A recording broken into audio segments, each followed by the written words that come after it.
நடந்தது என்ன நிகழ்ச்சிக்கு உங்களை வரவேற்பதில் மகிழ்ச்சி அடைகிறோம். தமிழக மக்கள் மகிழ்வோடு இருக்கிறார்கள். தேய்ந்து போனவர்கள் புலம்பி அழுகிறார்கள். ஒரு மகத்தான வெற்றியை அதிமுகவின் பொதுச் செயலாளர் பெற்று அவர் சொன்னதைப் போல ஒரு புடம்போட்ட தங்கமாக இறைவனின் அருளால் நான் வந்தேன் என்று சொன்னதைப் போல் வந்திருக்கிறார்கள். இந்த நாளில் இந்த நிகழ்வில் சில விஷயங்களை சொல்லிவிட்டு நிகழ்ச்சிக்கு போகலாம் என்றிருக்கிறேன். அப்துல் கலாம் சொல்லுவார், கடவுளின் முழு வடிவம் பெண்தான் என்பார். இதற்கு பைபிளிலிருந்து ஒரு சிறு உபகதை. முதல் பெண்மணி கடவுளிடம் கேட்டாலாம், நீ ஏன் ஆணின் இடுப்பிலிருந்து என்னை உருவாக்கினாய்? என்னையும் ஒரு மண்ணிலிருந்து உருவாக்கி இருக்கலாமே. அதற்கு கடவுள் சொன்னாராம், ஆணின் முடியிலிருந்து உன்னை உருவாக்கவில்லை, நீ ஆணுக்கு மேல் என்று காட்ட. ஆணின் பாதத்திலிருந்து உன்னை உருவாக்கவில்லை, நீ அவனை விட சிறுவன் என்று காட்ட. அவன் இடுப்பிலிருந்து உன்னை எடுத்து படைத்ததற்கு காரணமே நுரையீரலுக்கு போகிற அந்த விழா எலும்பிலிருந்து படைத்ததற்கு காரணம் அவனை உயிரை காக்க போகிறவள் நீதான். அவன் உணர்வால் அந்த ஆதாம் என்பவன் என்னை பார்க்கலாம், ஆனால் உயிராக என்னை உடலாக பார்க்க வேண்டுமென்றால் என்னுடைய ஒரு உருவமாக நீ மண்ணில் இருக்கிறாய். உன்னை யாராவது விமர்சித்தால் அது என்னை விமர்சிப்பதற்கு சமமாகும் என்று கடவுள் சொன்னதாக பைபிளில் ஒரு கதை உண்டு. செப்டம்பர் 27 விதியும் சதியும் செய்த சூழ்ச்சியில் தமிழகம் எப்படி இருந்தது? ராமனை காட்டுக்கு அழுதபோது அழுதது, அதன் கன்று அழுதது, அன்றிலிருந்த பூ அழுதது, புல் அழுதது, கல்லொழுகும் காவு அழுதது, களிர் அழுதது, கால்வயப்போர் மாவும் அழுதது, மன்னவன் மாளவே இவனை காட்டுக்கு அனுப்புறீங்க. அதை போல் தமிழக மக்கள் அழுதார்கள். மே 10 உலகத்திற்கு அன்னைய தினம் என்றால் தமிழகத்திற்கு மே 11 அம்மா தினம். இனி அந்த நாளில் கோதைகள் சொருவன குளிர்நல நறுவம், பாதைகள் சொருவன கருமணி கனகம், ஊதைகள் சொருவன உயிரின அமுதம், காதைகள் சொருவது செவி இனி கனிகள். அப்படி ஒரு நல்ல செய்திகளை தமிழர்கள் கேட்டார்கள். கேட்ட பிறகு இப்பொழுது எப்படி இருக்கிறார்கள்? நன்மையும் செல்வமும் நாளும் நல்குமே, திண்ணையும் பாவமும் சிதைந்து தேயுமே, சென்மமும் மரணமும் தீந்து போகுமே, இம்மை ராம என்று 2 எழுத்தினால் என்று ராமாயணத்தில் சொல்வார்கள். தமிழக மக்கள் ஜெயா என்று 2 எழுத்தினால் எங்களுக்கு இத்தனையும் வந்து சேரும் என்ற நம்பிக்கையோடு இருக்கும்போது தீர்ப்பை பற்றிய விமர்சனங்கள் என்ன, இப்பொழுது மக்களின் மனநிலை என்ன, எதிர்கால தமிழகம் என்ன என்பது குறித்துத்தான் நாம் பேசப் போகிறோம். இது குறித்து பேசுவதற்காக தமிழகத்தின் மூத்த அரசியல் தலைவர்களும் அனைத்து இந்திய அண்ணா திராவிட முன்னேற்ற கழகத்தின் முன்னணி தலைவரான பன்ருட்டி ராமச்சந்திரன் அவர்கள் வணக்கம். பாரதிய ஜனதா கட்சியின் செய்தி தொடர்பாளர் ராமசுப்ரமணியம் அவர்கள் வணக்கம். வணக்கம். வழக்கறிஞர் குரலார் கோபிநாதன் அவர்கள் வணக்கம். அவர் வழக்கறிஞராக சொல்லட்டும், இவர் சொன்னால் கூட ஒரு சார்பாக சொல்லுவார் என்று எடுத்துக்கொள்வார்கள். நீங்கள் ஒரு வழக்கறிஞர், கணக்கியலாளர். முதலில் இந்த தீர்ப்பு வந்தவுடன் ஒரு புது கணக்கை சொன்னார். கணக்கே காட்டாததினால்தான் அதிமுகவே உருவாயிற்று. அப்படி கணக்கு காட்டாதவர் இப்போ ஒரு கணக்கை காட்டி விமர்சித்து கொண்டிருக்கிறார். இந்த கணக்கை பற்றி நீங்கள் சொல்லுங்கள். கடந்த 4 வருடங்களாக இந்த வழக்கை பற்றி நான் பேசி கொண்டிருக்கிறேன். இது நிச்சயமாக அம்மா வெற்றி பெறுவார்கள். இது அநியாயமான ஒரு கேஸ், இது அவர்கள் மேல் போடப்பட்டது என்று நான் தொடர்ந்து சொல்லி கொண்டிருக்கேன். ஃபேப்ரிகேட்டட் கேஸ் அப்படிங்கிற மாதிரி தான் என்னுடைய அபிப்பிராயம் தொடர்ந்து இருந்து கொண்டிருந்தது. அடிப்படையே தகராறானது, இது இல்லாதது அப்படிங்கிறதுக்கு ஒரு கான்ஸ்பிரசி தியரி, எல்லாரையும் சேர்த்து ஒரு வீட்டுக்குள்ள சதி, கூட்டுச்சதி அப்படிங்கிறது தான் இதனுடைய ஆரம்பமே வந்தது. செக்ஷன் 120B ஐபிசிங்கிற மாதிரி. அதுவே கிடையாது. ஏன்னா நான் ஒரு வீட்டுக்குள்ள 4 பேர் இருந்தால் அவங்கெல்லாம் சேர்ந்து கூட்டு செய்தி தான் செய்கின்றார்களா அப்படிங்கிறது ஒரு அர்த்தமற்ற ஒரு வாதம். அதை முதல்ல வைத்தாங்க. ரெண்டாவது, சட்டம் என்ன சொல்லணும்னா, இந்த மாதிரி கிரிமினல் ஆக்ட் இருக்குன்னா ஒரு இன்டென்ஷன் இருக்கணும். அது பேர் மென்ஸ் ரியா என்று சொல்வார்கள், கிரிமினல் இன்டென்ஷன். அது இல்லை அப்படிங்கிறத பற்றி பேசி கொண்டிருந்தோம். மூன்றாவதாக, இது பினாமி டிரான்சாக்ஷனே கிடையாது, இது ஒரு நியாயமான ஒரு நேர்மையான ஒரு டிரான்சாக்ஷன் தான், இதில் ஒன்றுமே கிடையாதுங்கிற மாதிரிலாம் எடுத்து சொல்லப்பட்டது. நாலாவதாக என்னன்னா, ஒரு அசட்ஸ் எல்லாம் ஒரு இன்கம் டேக்ஸில் முக்கியமானது என்னென்னா ட்ரைபூனல் ஜட்ஜ்மெண்ட்ஸ் வந்து சுப்ரீம் கோர்ட்டாலேயே அக்செப்ட் பண்ணிடுது. அதையே விமர்சனம் செய்து நான் அக்செப்ட் பண்ணிக்க மாட்டேன், ஒரு ஹைகோர்ட் ஜட்ஜ்மெண்ட் நான் அக்செப்ட் பண்ணுவேன்னு குன்ஹா தீர்ப்பெல்லாம் வந்தது. அதெல்லாம் எனக்கு ரொம்ப ஆச்சரியம். அதை திராவிட முன்னேற்ற கழக வழக்கறிஞர்கள் கூட ஊடகத்தில் வருமான வரியில் நீங்கள் என்ன பதிவு செய்கிறீர்கள் என்பதற்கும் இதற்கும் சம்பந்தம் இல்லை என்றெல்லாம் பேசி கொண்டிருந்தார்கள். அதுக்கும் நீங்கள் விளக்கம் சொல்லுங்கள். நான் நிச்சயமாக சொல்கிறேன். அதாவது அவங்களுக்கு சரியான இதை பற்றி கேட்டாங்க. நான் அவங்க அந்த மாதிரி திராவிட முன்னேற்ற கழக வழக்கறிஞர் இருக்கும்போது நான் அதையும் எடுத்து சொல்லியிருக்கிறேன். சட்டம் என்ன சொல்றேன், கொஞ்சம் டிலேடு ஃபைலிங் ஆஃப் ரிட்டர்ன் அப்படிங்கிற மாதிரி இருந்ததுன்னா அது வந்து அக்செப்ட் பண்ணிக்கிறாங்க. அதாவது எனக்கு உங்களுக்கு என்ன உரிமை உண்டோ அது போல் இந்தியாவில் இருக்கக்கூடிய அனைவருக்கும் அந்த உரிமை என்பது உண்டு. இன்கம் டேக்ஸில் பிலேட்டட் ரிட்டர்ன் ஃபைல் பண்ணுறது அப்படிங்கிறது அக்செப்டட் பிரின்சிபல், அதில் ஒன்றும் சந்தேகமே கிடையாது. ரிட்டர்ன் ஃபைல் பண்ணும்போது அது தவறு இருக்கிற சரியாக இருக்கான்னு பார்க்குறதுக்கு ஐடிஓவோட உரிமை இருக்கின்றது. அதற்கு பிறகு அவர் சொன்னது தப்புன்னா அதுக்கு மேலே அப்பீல்லாம் போயிருக்கு. இந்த அனைத்துமே கடந்து கடைசியில் அப்பலட் ட்ரைபூனலில் போயிருக்கு.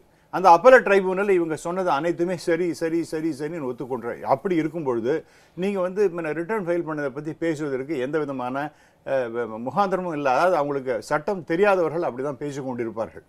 ஆகவே இது ஒரு முக்கியமான விஷயம். ஸோ முதல் பாயிண்ட், இந்த கான்ஸ்பிரசி தியரி அவுட்டு, மென்சரியா கிடையாது, பினாமி டிரான்சாக்ஷன் கிடையாது. நான் ஒரு கம்பெனி செக்ரட்டரி என்கின்ற முறையில் சட்டமும் அந்த கம்பெனி லாவை பற்றி எனக்கு நன்றாக தெரியும். அதில் என்னென்னா ஒருத்தருடைய சொத்தை வந்து இன்னும் அதாவது கம்பெனியுடைய வருமானம் சொத்து அதை வந்து நீங்கள் தனியார்கிட்ட அந்த யாருடைய இதாகவும் கருத முடியாதுன்னு சொல்கிறது. அது பேர் என்ன, அது கம்பெனி வந்து it is invisible, intangible, exist in contemplation of law அப்படின்னு சொல்லுவாங்க. அதை இப்போ பார்க்க முடியாது, தொட்டு அறிய முடியாது, ஆனால் அது ஒரு மனிதனை போல ஒரு பர்சன் அப்படிங்கிறது தான் சட்டம். அப்போ அந்த கம்பெனியில் இருக்கக்கூடியதெல்லாம் இவங்களது வேற யாருது அது பினாமி அப்படிங்கிற மாதிரி எடுக்கணும்னா அதுக்கு பேர் lifting or piercing the corporate veil அப்படிங்கிற மாதிரி இருக்குது. அந்த அந்த முகமூடியை கிழிச்சுட்டு இல்லை இது கம்பெனி இது கிடையாது வேற ஒருத்தருது அப்படின்னு சொல்கிறதுன்னு அது ரொம்ப ரொம்ப rarest of the rare case. Cunha கோர்ட்லேயே ஜட்ஜ்மெண்ட்லேயே ரொம்ப தெளிவாக சொல்லியிருக்கா, சாலமன் வர்சஸ் சாலமன் அப்படிங்கிற ஒரு ஜட்ஜ்மெண்ட்டை சொல்கிறாரு. அதில் இந்த லிஃப்டிங் ஆர் பிஎஸ்சிங் கார்பரேட் அந்த independent identity of the company அதை எஸ்டாப்ளிஷ் பண்ணிவிட்டு இந்த இது lifting or piercing the corporate வேலாம் பண்ண முடியாது அப்படிங்கிறதையும் அவர் சொல்லிவிட்டு, ஆனால் ஒரு rarest of the rare case நான் எடுத்துக்கிறேன் அப்படிங்கிற மாதிரி ஐ திங்க் இட் இஸ் ஒரு காம்பரண்ட் என்னால் கற்பனை கூட பண்ண முடியல இந்த மாதிரிலாம் பண்ணுவாங்களான்னு. ஆக இது வந்து அடிப்படையாக தப்பான விஷயம். அப்புறம் ஒரு 24 ஃபேர்ம்ஸ், அதுவும் அந்த கம்பெனி அந்த ஃபேர்ம்ஸுக்கும் பார்ட்னர்ஷிப் ஃபேர்ம்ஸுக்கும் ரிட்டர்ன்லாம் ஃபைல் பண்ணியாச்சு. அதெல்லாம் அக்செப்ட் பண்ணியாச்சு இன்கம் டேக்ஸ் டிபார்ட்மெண்ட்டால். கம்பெனிகள் 8 அந்த கம்பெனிகளுடைய ரிட்டர்ன்ஸையும் ஃபைல் பண்ணியிருக்காங்க, ரிஜிஸ்ட்ரார் ஆஃப் கம்பெனிஸ்லையும் ஃபைல் பண்ணியிருக்காங்க. இப்படிலாம் இருக்கும்பொழுது எல்லாத்தையும் நான் சேர்த்து ஒன்றா கிளப் பண்ணுவேன் அப்படின்னு சொல்கிறதுங்கிறது அது வந்து சரியானதல்ல. அதுதான் இது ஒரே அடிச்சிட்டார், பினாமி டிரான்சாக்ஷனே கிடையாது அப்படிங்கிற மாதிரி சொல்லியாச்சு. அது தனித்த இண்டிபெண்ட் என்டிட்டி அப்படி தான் எடுத்துக்கணும். ஆகவே இது வந்து சரியானதே கிடையாது. இதை தான் நான் திருப்பி சொல்லிக்கொண்டே இருந்தேன். இது இறைவன் அருளால் இது வந்து நான் நல்லபடியாக நடந்திருக்கேன். ரொம்ப சந்தோஷம். சார், நீங்கள் சட்டப்பூர்வமாக சொல்லுங்கள் சார். இங்கே ஃபஸ்ட்டு வழக்கை போட்டது வந்து vigilance and anti corruption Dravida Munnetra கழக ஆட்சியில் போடுறாங்க. அதற்கு பிறகு அவர் சிறையில் இருக்கும்போது வீட்டிற்குள் போய் பொருட்களை எடுத்து இவர்களே ஒரு எஸ்டிமேட் போட்டு பண்ணுறாங்க.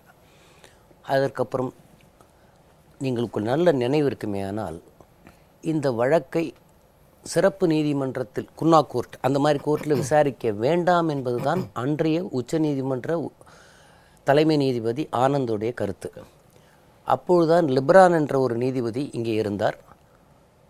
என்ன நடந்தது என்று தெரியாது. அவர் இதை சிறப்பு நீதிமன்றத்துக்காக மாற்றிய ஒரு வாரத்திற்குள் அவர் கவுஹாட்டிக்கு மாற்றப்பட்டு பிறகு ஹைதராபாத் போய் பிறகு இப்போ ஓய்வு பெற்று விட்டார். லிப்ரான் கமிஷன் ரிப்போர்ட்லாம் கூட இருக்குது அந்த அதற்குள் நடந்த இவர் ஒரு கதை சொன்னாரே, அதற்கு முன்னால் இருக்கிற சதியின் ஆரம்பம் கான்ஸ்பிரசி தியரி எங்கேருந்து ஆரம்பிக்கிறது என்று நான் லிப்ரான் கதையிலிருந்து வர வேண்டியது இருக்கும். அதற்குள் போக விரும்பவில்லை. இப்போ அங்கே போயிருக்கு, தீர்ப்பு ஒன்று வந்தது. 7 மாதம் கழித்து இப்போ ஒரு தீர்ப்பு வந்திருக்கு. இப்போ மறுபடியும் கர்நாடக அரசே மேல்முறையீடு செய்ய வேண்டும் என்றால் இந்த விஜிலன்ஸ் அண்ட் ஆன்டி கரப்ஷன் ஒரு ஸ்பெஷல் ரிக்வெஸ்ட் கொடுத்து அதை பேரில் தான் போகணுமா, இல்லை சோமோட்டோவா அவர்கள் போகலாமா? இப்போ இவங்க சொல்கிற தேரி அப்படிலாம் யாரும் போக போவதில்லை. அப்படி போகணும், போய் எங்கேருந்து அதான் அழகாக சொன்னாங்க, முல்லை பெரியாருக்கும் காவேரி நீருக்கும் போகாத பாமக இதற்கு விசேஷ மனுவை எடுத்துக்கொண்டு கன்னடத்தில் போய் பேசிவிட்டு வந்திருக்கிறார் என்று பெருமையோடு ஜி.கே. மணி அவர்கள் இங்கே பேசுகிறார்கள். நீங்கள் அவர் சொன்னது என்னென்னா, இது போட போகிறோமா இல்லையான்னு சொல்லலையா, சித்தாராமையா ஒரே விஷயத்தை பாராட்டிருக்கார், நீங்கள் நல்ல கன்னடம் பேசுகிறீங்கன்ட்டு. அதோடு அங்கே நிற்கிறது. அதனால் அங்கே போகலாமா என்னன்றது எனக்கு சொல்லுங்கள். இது சொத்து குவிப்பு வழக்கு என்று சொல்வதை விட சொத்து மதிப்பு வழக்கு என்று தான் சொல்ல வேண்டும். இந்த சொத்தினுடைய மதிப்பை எப்படி கணக்கெடுக்கிறார்கள் என்பதை பொறுத்து தான் இந்த வழக்கே. எப்படி டிவிஏசி அந்த சொத்தினுடைய மதிப்பை 20-30 மடங்கு அதிகரித்து சொன்னாரோ, அதன் பிறகு குன்ஹா 55 கோடி என்று சொன்னாரோ, குமாரசாமி உண்மையான நிலவரம் என்ன என்பதை சரியாக கணித்து உண்மையாக அதனுடைய மதிப்பு என்ன என்பதை சரியாக சொல்லியிருக்கிறார். அதில் தான் அந்த 27 கோடி ரூபாய் கன்ஸ்ட்ரக்ஷன் காஸ்ட்டை மட்டும் அவர் 5 கோடியாக குறைத்திருக்கிறார். என்ன காரணம் என்று சொன்னால், நீங்கள் இப்போ இன்ஜினியர் பிடபிள்யூடி இன்ஜினியரை கூப்பிட்டேன், அவங்க ஒரு கணக்கு கொடுத்தாங்க, அந்த கணக்கை நான் அப்படியே எடுத்துக்கிட்டேன் அப்படின்னு சொல்லி டிவிஎஸ்சி அவங்க மனுவை தாக்கல் செய்கிறார்கள். அந்த ஆவணத்தை குன்ஹா அப்படியே ஏற்றுக்கொண்டு ஏதோ இவர்களுக்கு சாதாரணமாக டிஃபென்ஸ் கவுன்சில் ஏதோ சொல்லுகிறாரே, அவருக்கு ஒரு கன்செஷன் கொடுக்கலான்னு அதுக்கு ஒரு 20% கொடுக்குறாரு அவர், எந்தவித காரணமும் இல்லாமல்.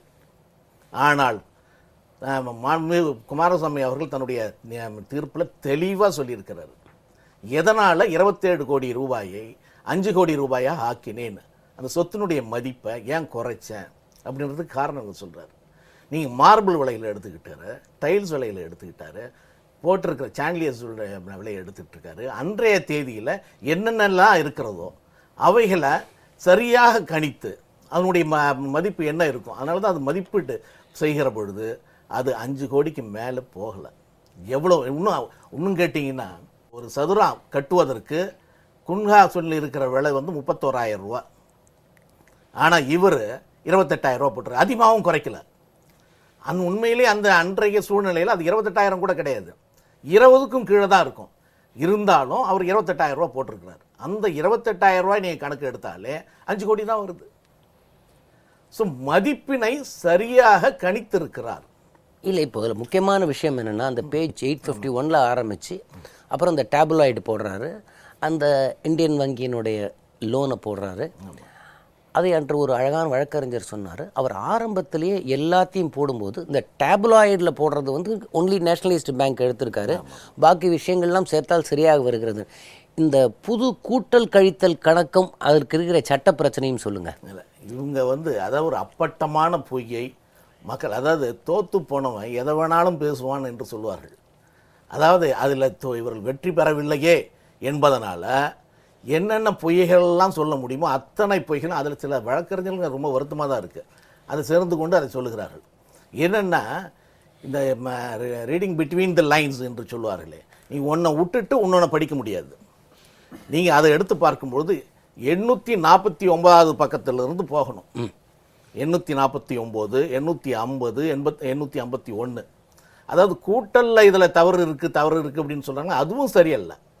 849 அவர் தெளிவாக சொல்கிறார், it is crystal clear that accused numbers 1 to 4 firms and companies have borrowed loans to the tune of 24 crores 17 lakhs 31,274. Such being the case, this is the amount as lost sight of by the prosecution. Vigilance டிபார்ட்மெண்ட்டில் அவங்க விசாரிக்கிற பொழுதே இந்த கணக்குகளை தாக்கல் செய்திருக்கிறார்கள். அவன் இந்த கணக்கே எடுத்துக்கல, கடனாக 24 கோடி ரூபாய் வாங்கியிருக்கிறார்கள் அப்படின்னு அப்போவே கொடுத்துருக்காங்க. அதுதான் அவர் the last side by the investigation ஏஜென்சின்றார். அவர்கள் இந்த கணக்கே எடுத்துக்கல, கிளியராக கொடுத்துருக்காங்க. 24 கோடி ரூபாய் கடன் வாங்கியிருக்காங்க நேஷனலைஸ் பேங்க்ல இருந்து, அவங்க எடுத்துக்கவே இல்லை. அதில் குன்ஹா எதை மட்டும் எடுத்துக்கிறாருன்னா, ஒரு 6 கோடியை மட்டும் ஒரு கணக்கில் எடுத்துக்கிறார். அந்த 9 கோடியில் அந்த 6 கோடி அது வருது அப்படின்றது கணக்கில் எடுத்துக்கிறார். ஸோ அதனால் இவர் இந்த 24 கோடியில் அந்த 6 கோடியும் கழிச்சிடுறாரு. ஸோ 18 கோடியை தான் அவர் கணக்கில் எடுத்துக்கிறார். ஸோ அப்படி நீங்கள் இந்த 249 ஏற்கனவே அதை சொல்லிட்டார். ஸோ அதன் பிறகு எங்கெங்கெல்லாம் கடன் வாங்கியிருக்கிறார்கள், நேஷனலைஸ் பேங்க். இவங்க என்ன சொல்றாங்க, அந்த டேபுலேஷன்ல இந்தியன் பேங்க் அபிராமபுரத்திலிருந்து வாங்கிய கடன் மட்டும்தான் சொல்லப்பட்டிருக்கிறது. 850 நீங்க வந்தீங்கன்னா வேற எந்தெந்த பேங்க்ல அவங்க வாங்கியிருக்கிறார்கள், வேற எங்கெங்கெல்லாம் தனிப்பட்ட முறையில் வாங்கியிருக்காங்க அப்படின்னு எல்லா விவரங்களும் அதில் சொல்லப்பட்டிருக்குது. அதை நீங்கள் கூட்டி பார்த்தீங்கன்னா ஏறக்குறை 26 கோடி ரூபா வருது. அந்த டோட்டலில் ப்ரைவேட்லேருந்து வாங்கினதை கழிச்சிட்டு அவர் 24 கோடின்னு மொத்தத்தை அவர் போடுறாரு. அதனால் அதில் வர அந்த டேபுலேஷனில் கொடுத்துருக்காங்களே இந்தியன் பேங்க், அதனுடைய டோட்டல் அல்ல அது. அதற்கு முன்னே சொன்ன மற்ற தொகையும் சேர்த்து தான் அந்த டோட்டல் வருகிறது. ஸோ அப்படி வருகிற பொழுது அது சரியாக 24 கோடி வருது. அந்த 24 கோடியிலையும் 6 கோடியை கழிச்சுட்டு மீது 18 கோடியை தான் எடுத்துக்கிறாரு. ஸோ அதனால் பார்க்கும்பொழுது இவர்கள் சொல்லுகிற பொய் அப்பட்டமான பொய். ஏன்னா இவங்க அந்த 852 பக்கத்தை மட்டும் ஜெராக்ஸ் எடுத்து எல்லாத்தையும் காமிக்கிறான். 850 காமி, 849 காமி, அப்போ தானே தெரியும் உண்மை. அதற்கு முன்னாடி என்ன இருக்கிறது, என்னென்ன வங்கியில் அவங்க வாங்கியிருக்காரு அவர் தெளிவாக சொல்கிறார் பாருங்க. இன்னொரு இடத்துல 851 பேங்க்ஸை பற்றி சொல்கிறார். Accused numbers 1 to 4 and firms have borrowed 7 crores 35 lakhs 46,000 from one bank. Besides, அடுத்து மற்றதெல்லாம் Indian bank has granted loan of 84 lakhs. இன்னொரு பேங்க் இந்தியன் பேங்க். இன்னொரு இடத்துல தி assessed advance loan of rupees 58 lakhs. So இப்படி சொல்லிகிட்டே வர்றார். மொத்தம் இந்த அமௌண்ட் அந்த ஜெயா பப்ளிகேஷன்ஸ் எவ்வளோ வாங்கியிருக்காங்க எல்லாத்தையுமே சொல்கிறார். ஸோ இவைகளெல்லாம் நீங்கள் கூட்டி பார்க்கும்பொழுது 26 கோடி கணக்கு வருது. அதில் அந்த ப்ரைவேட்டில் வாங்கினதை ரெண்டுத்தையும் கழிச்சிட்டு 24 கோடி ரூபா அவர் கணக்கு சொல்கிறார். அந்த 24 கோடியில் இந்த டேபுலேஷனையும் சேர்த்து கூட்டி போடும் பொழுது கரெக்டாக 24 கோடி வருது. இவர்கள் இதை மட்டும் எடுத்து காமிச்சிட்டு எங்களுக்கு 10 கோடி தான் வருது 10 கோடி தான் வருது அப்படின்னா இது மக்களை ஏமாத்துறதா அல்லது ஒன்னையே நீ ஏமாத்திக்கிறியா இல்லை யாரை ஏமாத்துவதற்காக இதை போட்டு? சரி, இது ஒரு பக்கம் இருக்கட்டும். இப்போ அடுத்த கட்டத்துக்கு போய் இப்போ நான் ஏற்கனவே கேட்ட மாதிரி கர்நாடகா அரசு போக போகிற மாதிரி தெரியவில்லை. அப்படி போவதாக இருந்தால் இப்போ விஜிலன்ஸ் கொடுக்கணுமா, சோமோட்டோவா போகணுமா, மணி அவர்கள் கொடுத்த மனு என்ன, இதனுடைய லீகல் பாயிண்ட் சொல்லுங்கள். இந்த அழகிரி வழக்கிலேயே அது வந்துருச்சு. அதனால் இந்த வழக்கில் இந்த third parties they cannot go for an appeal. அந்த வழக்கிலே தீர்மானம் பண்ண ஒரு வழக்கு ஒரு மாநிலத்திலிருந்து மற்றொரு மாநிலத்திற்கு சென்று விட்டால் அந்த வழக்கினுடைய பொறுப்பு அந்த மாநிலத்தையே சேரும். ஸோ அந்த மாநிலத்தில் இருக்கிற அரசு தான் அதில் அப்பீல் போகலாமா வேண்டாமா என்று டிசைட் பண்ண முடியும். அதனால் மூன்றாவது நபர்கள் இந்த திமுகவோ அன்பழகனோ இவர்களெல்லாம் போக முடியாது. அது முடிஞ்சு போன கதை. அடுத்தது, எப்பொழுதுமே ஒரு அரசாங்கம் ஒரு பப்ளிக் ப்ராசிக்யூட்டருடைய வேலை என்ன என்றால் இவர் கேஸ் நடத்தணும். கேஸ் நடத்தி முடிச்சதுக்கப்புறம் விடுதலையோ அல்லது கன்விக்ஷனோ அதோட அவருடைய வேலை முடிஞ்சிடுச்சு. அதன் பிறகு அந்த இன்வெஸ்டிகேஷன் ஆஃபீஸர் இருக்கார்ல அவர் போய் அவர்கிட்ட ஒரு மனுவை கொடுக்கணும். ஐயா இந்த வழக்கில் மேல்முறையீடு செய்யலாமா அப்படின்னு கேட்கணும். உடனே அந்த பப்ளிக் ப்ராசிக்யூட்டர் அதுக்கப்புறம் தான் ஒப்பீனியனே கொடுக்கணும். அந்த ஒப்பீனியன் எடுத்துட்டு அவங்க அரசாங்கத்துக்கு போகணும். அதுதான் procedure that has been stated in the criminal procedure. அவர் கொண்டு போய் அரசாங்கத்துக்கு கொடுத்த உடனே அரசாங்கம் இதில் போகலாமா வேண்டாம் மட்டும் டிசைட் பண்ணணும். ஸோ இந்த வழக்கில் இன்வெஸ்டிகேஷன் ஆஃபீஸர் ஏஜென்சி நம்மளுடைய தமிழ்நாட்டில் இருக்க டிவிஏசி அவர்கள் சென்று ஒரு மனுவை கொடுக்க வேண்டும். இந்த வழக்கில் அப்பீல் போகலான்னு இருக்கிறோம், போகலாமா வேண்டாமா என்று அந்த பப்ளிக் ப்ராசிக்யூட்டர் போய் கேட்கணும். அப்போ தான் இந்த ஆச்சாரியா வாயே திறக்க முடியும். ஆனால் இந்த வழக்கில் அவர் தொழில் தர்மத்தை மீறி இருக்கிறார். He has violated the professional ethics. ஒரு ஆச்சாரியா என்பவர் இவ்வளோ வயசாகிடுச்சு, இவ்வளோ பதவியெல்லாம் இருந்திருக்கீங்க, உனக்கும் உன்னுடைய கிளைண்ட்டுக்கும் நடக்கிற டிரான்சாக்ஷனை வெளியிலே சொல்லுவதே தொழில் தர்மம் இல்லை. ஒரு கிளைண்ட் இருக்கா, அவங்ககிட்ட போய் அவன் வக்கீல்கிட்ட சில விஷயங்களை சொல்லுவான், அதை எப்படி நீ வெளியிலே சொல்ல முடியும்? அதுதான் சுப்ரீம் கோர்ட்டில் என்ன சொன்னான்னா, ஒரு பப்ளிக் ப்ராசிக்யூட்டர் இருக்கிற ஒப்பீனியனை ஆர்டிஐயில் கேட்கலாமான்னு ஒருத்தன் கேட்குறான். ரைட் டு இன்ஃபர்மேஷன் ஆக்டில் ஒரு பப்ளிக் ப்ராசிக்யூட்டர் ஒரு ஒப்பீனியன் கொடுக்குறாரு, அதை போய் நான் வாங்கணும் எனக்கு கொடுங்க அப்படின்னு கேட்குறான். அப்போ சுப்ரீம் கோர்ட்டே என்ன சொல்லுதுன்னா, ஒரு பப்ளிக் ப்ராசிக்யூட்டர்கிட்ட இருக்கிறது confidential opinion, it's official secret, it cannot be revealed. You cannot compel the public prosecutor to give a opinion. அதை சொல்லணும்னு சொல்ல முடியாது, இல்லை ஆர்டிஐயில் அதை நீ கேட்க முடியாது. இது பப்ளிக் ப்ராசிக்யூட்டருக்கும் அந்த அரசுக்கும் இருக்கிற டிரான்சாக்ஷன், வெளியே சொல்லக்கூடாது. ஸோ இது ப்ரொஃபஷனல் எத்திக்ஸை மீறிவிட்டாருங்க. இப்போது இவர்கள் கணக்கு சொன்னார், சட்டம் சொன்னார். இப்போ நான் கேட்பது என்னவென்றால், எங்கள் எல்லாரையும் விட திராவிட முன்னேற்ற கழக தலைவரை மிக நன்கு அறிந்தவர் நீங்கள். ஏனென்றால் அவருடைய நெஞ்சுக்கு நீதி 6 பகுதிகளையும் பல முறை படித்தவன் நான். அதில் சில பகுதிகளில் உங்களுக்கென்று நீங்கள் ஒரு விதத்தில் அவருக்கு நன்றி கடன் பட்டிருக்கிறீர்கள். உங்களுக்கென்று சில பக்கங்களை ஒதுக்கி வைத்திருக்கிறார்.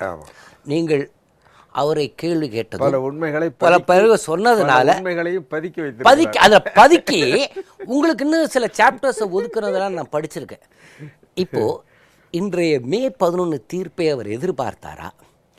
ஏனென்றால் இப்பொழுது அவரை வைத்துக்கொண்டு அவர் நேரடியாக சொல்ல முடியாத விஷயத்தை சத்யமூர்த்தி பவனிலிருந்தும் விஜயகாந்த் மூலமாகவும் இன்னொருத்தர் மூலமாகவும் அவர் அறிக்கை விட்டு அங்கேருந்தான் போகுது எல்லாம் அப்படிங்கிற சொன்னாங்க. மே 11க்கு முன்பு இவருடைய ஆசை என்னவாக இருந்தது? மே 11 காலை 11:03க்கு பிறகு இவர் மனநிலை என்ன? இவர் என்ன பண்ணிக்கிட்டு இருக்காருன்னு கொஞ்சம் சொல்லுங்களேன். அதாவது எப்படியாவது இந்த வழக்கில் சிக்க வைத்து புரட்சி தலைவி அம்மா அவர்கள் சிறைக்கு அனுப்பப்பட்டு விட்டால் மற்ற கட்சிகள் கூட்டணி சேர்ந்து கொண்டு வருகிற தேர்தலிலே தன்னுடைய மகனுக்கு மகுடம் சூட்டி விடலாம். அதுதான் 11ஆம் தேதிக்கு முன்பு. இப்போ அந்த கனவு தகர்ந்து விட்டது. இப்போ யார் யார் இதில் சம்பந்தப்பட்டு எதிர்த்தரப்பில் இருக்கார்களோ அவர்களெல்லாம் டெல்லியிலே இருக்கிற தீகார் ஜெயிலை நோக்கி பயணம் மேற்கொண்டிருக்கிறார்கள். இன்னும் அங்கே போய் சேரலையே தவிர புறப்பட்டாச்சு. இப்போ வருகிற சில மாதங்களில் அங்கே போக வேண்டி வருது.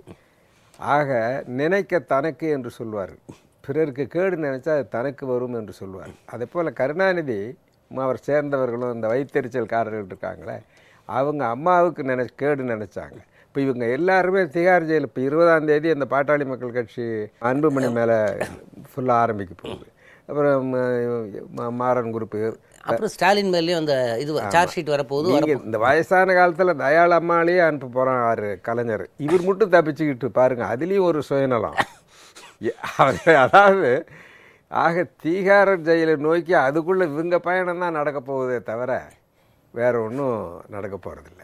இல்லை, இப்போது இவருடைய ஆரம்ப காலத்துலேருந்து 2 விஷயம் நீங்கள் பார்த்தீங்கன்னா, நான் அதே தான் சொல்லுவேன். கடவுள் நம்பிக்கை இருக்கா என்று கேட்டால், கடவுள் என்று ஒருவர் இல்லாவிட்டால் எம்ஜிஆர் என்று ஒருவரை படைத்திருக்க மாட்டார். எம்ஜிஆர் என்று ஒருவரை படைக்காவிட்டால் தமிழ்நாடு என்றோ கருணாநிதி நாடாக இருக்கும் என்று நான் விளையாட்டாக சொல்லுவேன். ஆரம்ப காலத்திலிருந்து இந்த இயக்கத்தையும் அவர் புரட்சித் தலைவர் இருந்தபோது இவர் என்ன செய்தார், அதற்கு பிறகு மறுபடியும் அந்த கட்சிக்கு ஒரு தலைமை இல்லாமல் போய்விடும் என்று நினைத்து அவருடைய கனவு செய்து அம்மா அவர்கள் வந்தார்கள். இவருடைய டிஸ்ட்ரக்டிவ் பாலிடிக்ஸ் அண்ட் அந்த ஒரு கன்னிங்னஸை பற்றி எனக்கு சொல்லுங்கள். அதாவது இப்போ நாங்கள் அறிஞர் அண்ணா காலத்திலேயே நல்லா அரசியலுக்கு வந்துட்டேன், 1956லேயே. அப்போவே கருணாநிதிக்கும் எங்களுக்கும் அப்போவே முரண்பாடு உண்டு. இப்போ நாங்கள் அப்போ அன்றைய தினம் EVK சம்பத், KA மதியழகன், நாஜல் மனோகரன், இந்த மாதிரி நாங்கள் ஒரு செட்டு. ஒரு கட்டத்தில் கருணாநிதி அண்ணா அவர்கள் அழைத்து, உன்னால் கட்சிக்கு ஏற்படுகிற நன்மையை விட கெடுதல் தான் அதிகம் அப்படின்னு சொன்னார். அழுதுகிட்டு போனார் அந்த ஆள். ஏன்னா அந்த அளவுக்கு கட்சியில் இருந்த முக்கியமான தலைவர்கள், விவரமானவர்கள் ஒவ்வொருவராக ஓரம் கட்டியதற்கே காரணமே இவர் தான். இப்போ சம்பத் அவர்கள் இப்போ அந்த கட்சி விட்டு போகிறதுக்கோ கண்ணதாசன் போகிறதுக்கோ நீங்கள் அந்த காலத்தில் பார்த்தீங்கன்னா இந்த ஆள் தான் காரணம். தன்னுடைய சுயநலத்திற்காக. அது EVK சொல்லுங்க, உனக்கு தெரியுமா? வெந்ததை தின்று வந்ததை பேசுபவர். அவரிடத்திலே போய் விளக்கம் கேட்பதெல்லாம் சரியாக வராது. ஆனால் என்றைய தினம் கருணாநிதி அண்ணா பிப்ரவரி 3ஆம் தேதி அண்ணா இறக்கிறார். ஒரு வாரம் துக்க வாரம். 3ஆம் தேதியிலேருந்து ஒரு வாரம் எத்தனை நாள்? 10ஆம் தேதிக்குள்ள. 9ஆம் தேதி இந்த ஆள் முதலமைச்சர். 6 நாளில். அதை நாங்கள் எதிர்த்தோம். இவர் முதலமைச்சர் ஆகக்கூடாது என்று எதிர்த்த சட்டமன்ற உறுப்பினர்களில் நாங்கள்லாம் உண்டு. இவரால் இந்த கட்சி சீரழிஞ்சு போகும் அப்படின்னு அன்னைக்கே சொன்னேன். ஏன்னா விஷவிதை. இப்போ பெருசாக கேஸை பற்றி பேசுகிறாரு. இவர் மேலே கோதுமை பேர ஊழல் வழக்கு, அப்புறம் பூச்சிக்கொல்லி மருந்து வழக்கு. அதில் ஃபைலில் எழுதின ஒரு தனியார் சப்ளை பண்ணவன் எழுதின கடிதத்தை மாற்றி எழுதி போலி கையெழுத்து இவர் போட்டார். ஃபோர்ஜரி கையெழுத்து. அந்த சப்ளையர் கையெழுத்தை கருணாநிதி போட்டார். அது CBIயில் மாட்டிக்கிச்சு. கேஸ் நடக்குது. அது அவர் என்ன ஆயிட்டுதுன்னா, அந்த 1980 ஒரு கூட்டணின்னு வர்ற பொழுது சஞ்சய் காந்தியை பிடிச்சி இந்திரா காந்தியை இந்த பிடிச்சி நேருவின் மகளை வருக நிலையான ஆமா. ஆட்சி தருக அந்த காலத்தில் அதெல்லாம் நிலையான ஆட்சி இல்லை. இந்த கேஸ் வித்ராயலுக்கு இவர் என்ன பண்ணார், போய் சஞ்சய் காந்தியை காலில் விழுந்து, சஞ்சய் காந்தி போய் அவங்க அம்மா இந்திரா காந்தி கிட்ட சொல்லி, அவங்க சிபிஐ கிட்ட சொல்லி, அந்த சாட்சிகளை மாற்றி அந்த பேப்பர்களை மாற்றி, அது கிரிமினல் கேஸ் வித்ரா பண்ணிக்கினார். ஆக நீங்கள் அதாவது ஒரு கிரிமினலுடைய வாழ்க்கை தான் அவருடைய வாழ்க்கை இந்த இயக்கத்தை பொறுத்தவரையில். இன்றைக்கும் பாருங்கள், அவர் மனைவியை கூட ஜெயிலுக்கு அனுப்ப தயாராகிறார், அவர் தப்பிச்சுக்கிட்டாருன்னு எந்த அளவுக்கு அவர் விஞ்ஞான ரீதியாக கிரிமினலாக இருக்காருங்கிறதுக்கு இதை விட என்ன எடுத்துக்காட்டு வேணும்? அரசியலிலிருந்து அப்புறப்படுத்துகின்ற ஒரு மிகப்பெரிய சாதனையை புரட்சித் தலைவர் எம்ஜிஆர் ஏற்படுத்தினார். அதற்கு பிறகு இன்றைக்கு புரட்சி தலைவி அம்மா அவர்கள் தான் அவருக்கு சிம்ம சொற்பலம். நீங்கள் என்ன எதிர்பார்க்க, கர்நாடக அரசு இதில் அக்கறை எடுத்துக்கொள்ளும் நினைக்கிறீங்களா? இல்லை, நம்முடைய அவர் வழக்கறிஞர் சொன்னது மாதிரி ஸ்பெஷல் பப்ளிக் ப்ராசிக்யூட்டர் ஆச்சாரியா தினம் ஒரு அறிக்கை கொடுத்துக்கிட்டே இருக்கிறார். அது பத்திரிகையாளர்களை கூப்பிட்டு கர்நாடக அமைச்சரவை கூடித்தான் அது முடிவெடுப்பார்கள் என்கின்ற செய்திகள் வருகின்றன. ஆகிய சட்ட ரீதியாக என்ன முடிவெடுப்பார்கள் என்பதை பொறுத்து தான் நம்ம பார்க்கணும். இப்போது சோனியா காந்தி அவர்கள் அனைத்து இந்திய அண்ணா திராவிட முன்னேற்ற கழக உறுப்பினர்களிடம் கூட வாழ்த்து சொல்லி, ஒரு அரசியல் நாகரிகமாக வாழ்த்து சொல்லிவிட்டதாக சொல்லுகிறார்கள். இந்த மாநிலத்தில் இருக்கிற இந்த பிரச்சனை இவர்கள் தான் அங்கு கொண்டு போனார்கள், அந்த ரீதியாக அவர்கள் பார்ப்பார்கள் என்று நீங்கள் நினைக்கிறீர்களா? எல்லாவற்றையும் கணக்கில் எடுத்துக்கொள்வார்கள். ஏன்னா ஒரு அமைச்சரவை கூட்டம்னு சொல்கிற பொழுது இதனால் ஏற்படக்கூடிய சாதக பாதகங்கள் அனைத்தையும் அலசி பார்த்து தான் முடிவெடுப்பார்கள் என்று கருதுகிறேன். சார், இப்போது நீங்கள் இந்த ஆச்சாரியா விஷயம் நீங்கள் எப்படி பார்க்கிறீர்கள்? அதாவது 2 விஷயம் இங்கே. இப்போ முதல்ல ஒரு 3 நாள் இந்த கணக்கு காட்டினாங்க, டேபுலேஷனை போட்டாங்க, பலர் குரல் எழுப்பினார்கள், மோர் லாயல் தேன் த குவீன் மாதிரி பல பேர் வந்து இதை பற்றியெல்லாம் கருத்து சொல்லிவிட்டார்கள். இப்போது EVK சுழங்கவன் பார்த்திங்கன்னா ஒரு காங்கிரஸ் பிரமுகர் சொன்ன மாதிரி அறிவாலயத்திலிருந்து வருகிற அறிக்கையை சத்தியமூர்த்தி பவனில் கையெழுத்திட்டு அவர் அனுப்புவதை போல ஆச்சாரியா என்கிற ஒரு வழக்கறிஞர் அவர் சொன்னதை போல் கவர்மெண்ட்டுக்கு அனுப்பலாம், இந்த வழக்கில் டிஸ்கிரிபன்சி இருக்குது, வி கேன் கோ ஃபார் அப்பீல்னு அவர் ஏன் பத்திரிகையாளரிடம் சொன்னார்கள்? இது போன்ற முன் உதாரணம் இருக்கிறதா? ஒரு லீகல் இஷ்யூவை நான் பேசுகிறேன். இந்த சுப்ரீம் கோர்ட்டுக்கு இந்த கேஸ் போச்சு. அதாவது எஸ்பிபி அப்பாயிண்ட் பண்ண ரைட்டா, பவானி சிங் ரைட்டா தப்பா அப்படிங்கிறது போச்சாங்க. அப்போ அவங்க என்ன சொன்னாங்கன்னா, எஸ்பிபியை அப்பாயிண்ட் பண்ணது தவறு, அப்போ இந்த கர்நாடகா கவர்மெண்ட்டு தான் பண்ணியிருக்கணும்னு சொன்னாங்க. அப்போ அவங்க பிறகு இந்த ஒரு நாளைக்கு ஏக் தின்கா ராஜான்னு இவரை அப்பாயிண்ட் பண்ணாங்க. இந்த கேஸ் முடிஞ்சு போச்சு. அப்போ அந்த ஏக் தின்கா ராஜான்னு அந்த 11ஆம் தேதியோடு அந்த கேஸ் முடிந்த பிறகு he is no more, he will also agree ன்னு நினைக்கிறேன் லீகலாக. he is not a special public prosecutor. ஏன்னா அந்த ஒரு கேஸுனா நாம் என்ன சொன்னோம், கேஸுனா இட் இஸ் ட்ரையலில் இருக்குது, அப்பீல்லையும் இருக்குது, இட் இஸ் அ கண்டினியூஷன் சொன்னப்பட்டது இருந்தது. அது இல்லைங்கிற பட்சத்தில் அப்போ இந்த ட்ரையலுக்கு பவானி சிங், அடுத்தது இப்போ இவருக்கு இந்த ஒரு நாளாக இருந்தாலும் கூட அவர் தான் எஸ்பிபி. அதற்கு பிறகு அவருக்கு என்ன ரோல் இருக்குன்னு எனக்கு தெரியல. Legally I am at a loss to understand whether he is the SPP. ஃபர்தராக அவருக்கு என்னத்துக்கு ரோல் இருக்குது? ஆகவே அவரை இதை பற்றி விமர்சனம் இதோடு முடிஞ்சு போச்சு.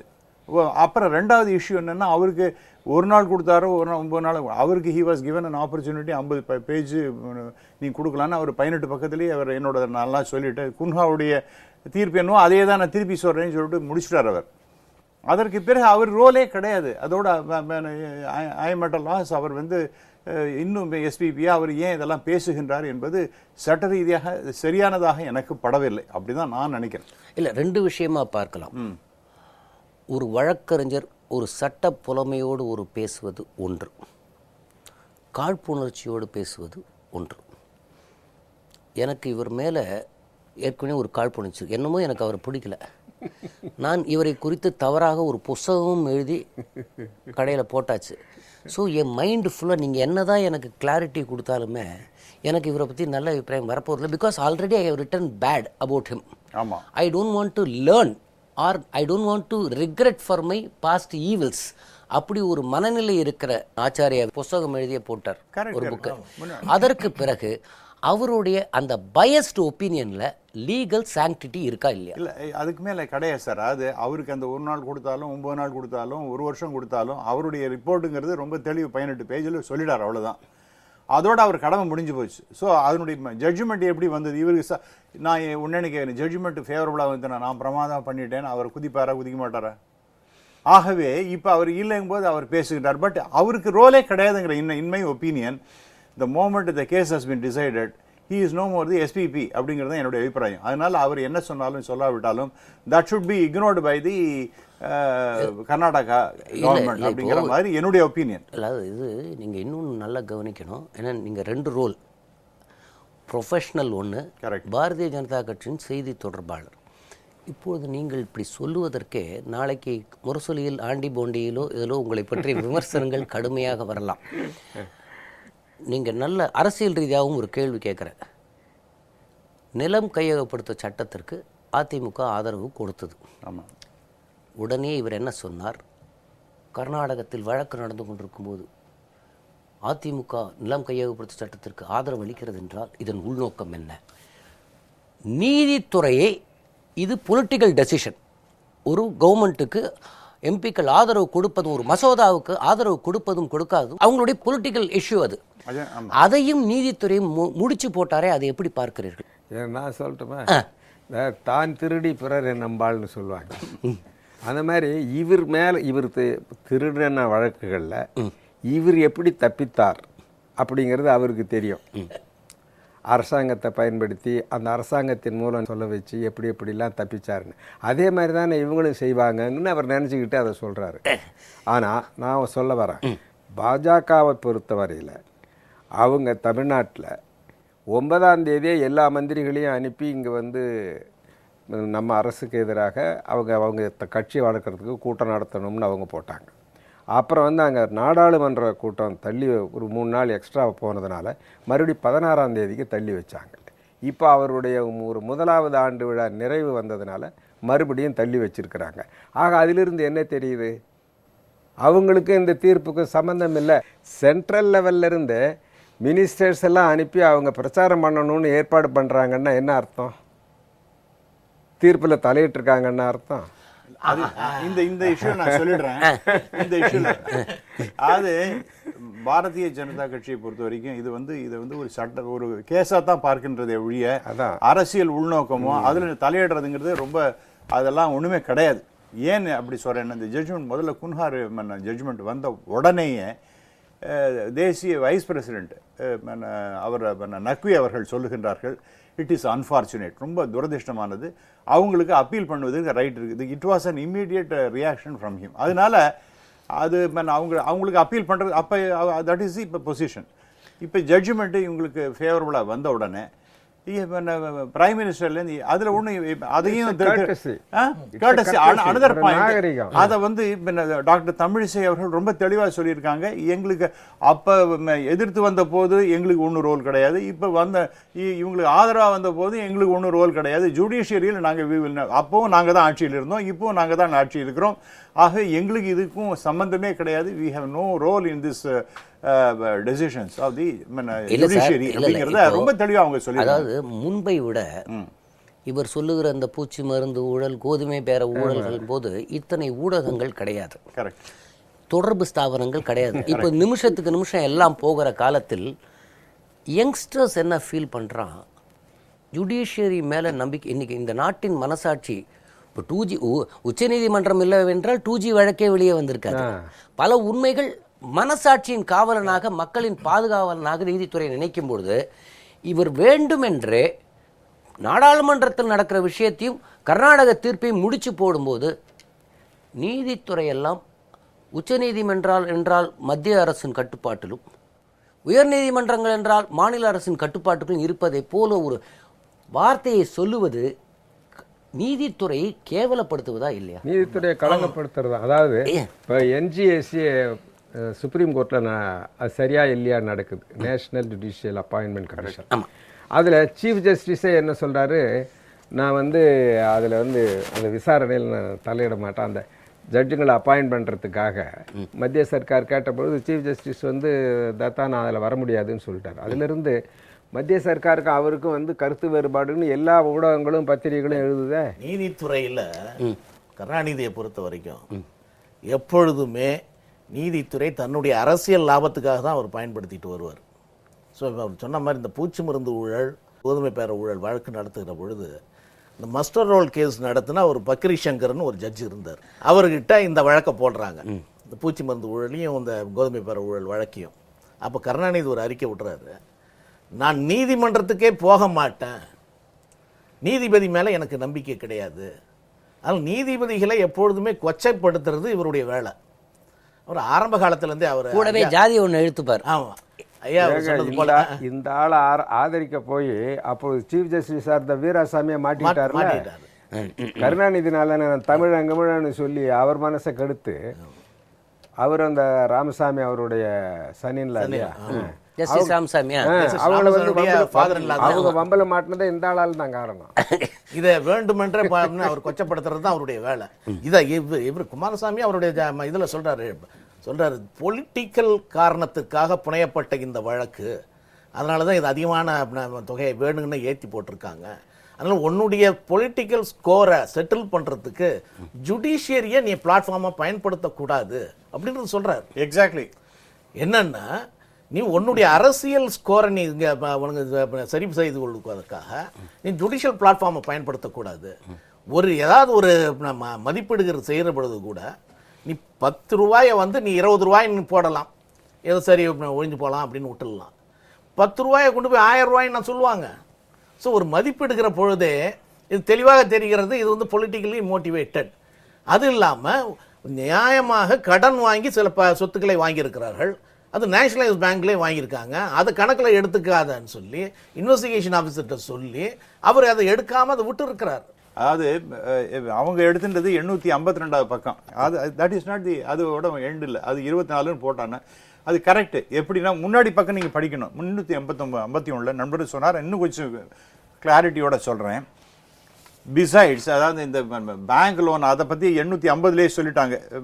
பாசிட்டிவ் எவிடன்ஸ் ஃப்ரம் நேஷனலைஸ் பேங்க்குங்கிறத பற்றி சொல்லிட்டு இந்த 859வது பக்கத்தில் என்ன சொல்கிறாருன்னா, besides accused have also borrowed a loan from private parties. போய் எனக்கு ஒரு 100 ரூபா எனக்கு வேணும், நான் வந்து உங்கள்கிட்ட ஒரு 20 ரூபா வாங்குறேன், எனக்கு 20 ரூபா போடுறேன், இவர்கிட்ட ஒரு நான் பேங்க்கு அவர்கிட்ட நான் 60 ரூபா வாங்கிட்டேன்னா எனக்கு எப்படி சோர்ஸ் நான் டிக்ளேர் பண்ணுவேன் எல்லாருக்கும்?